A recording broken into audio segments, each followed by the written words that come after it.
Hey everybody, this is Just Watch. I am Mike, and today we are going to talk about this Invicta Pro Diver. Not doing a review here. We are going to just kind of talk about my experience with this watch, and I just wanted to tell you a story and then what I realized the other day when I was going through my watch case. So the story is, going back about 10 years ago, I wanted a watch to kind of take some of the pressure off of my vintage Seikos that I've reviewed here on the channel. Something I could wear doing yard work, going surfing, going climbing, what have you. And, if it got destroyed, who cares? Fast forward 10 years, the watch is actually still going pretty strong. And I realized that I should talk about this because of just kind of some of the stigma with Invicta, and also, to be fair to them and to this watch, it is still going strong. And I just want to talk about that. So I wore it a lot, and it is scuffed up. The crystal is a bit of a mess. You can see the Cyclops has a lot of dings on it. It's just a cheap mineral crystal. But overall, the watch is still in good shape. The integrity is still good. It's still waterproof. The crown still operates as it should. The bezel action is actually really good.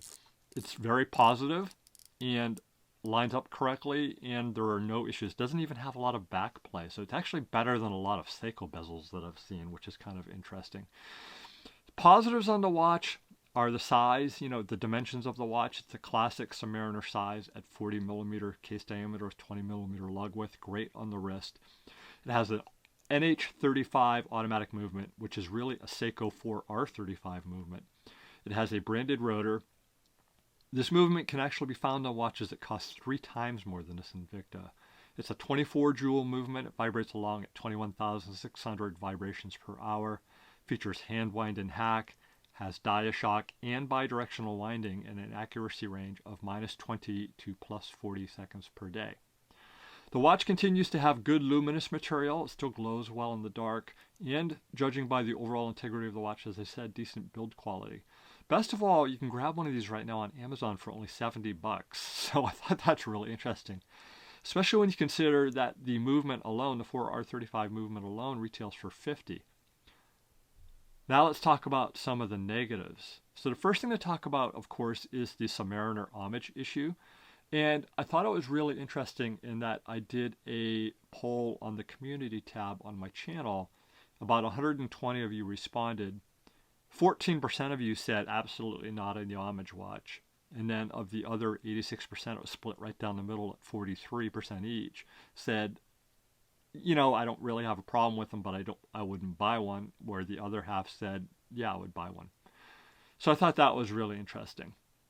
And, you kind of get into the whole disposable society issue with a watch at this price. But, I think if you buy a watch like this and you keep it for 10 years and you wear it as a beater, I don't think there's really an issue with that at all.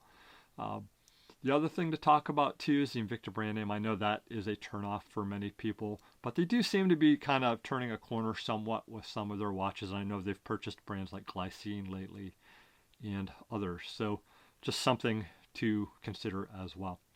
In conclusion, I think if we took the Invicta stigma and the Submariner homage out of it, and I told you that you can buy a 200 meter water-resistant dive watch with a decent quality Seiko automatic movement for only $70, I think a lot of people would be lining up to purchase one. I think that's something that should be considered. Yes, the ethics of a disposable watch should definitely come into play, as should the homage issue. That's for you to decide, but if you want a decent quality beater for under $100, you won't be disappointed by this watch. All right, everybody, that is it for this episode. Thank you for stopping by and checking us out. If you like our content and you've not already subscribed, please do hit the subscribe button and also the bell notification so that you get notified when we release a new episode. That is it for this episode. Thank you for stopping in and stopping by.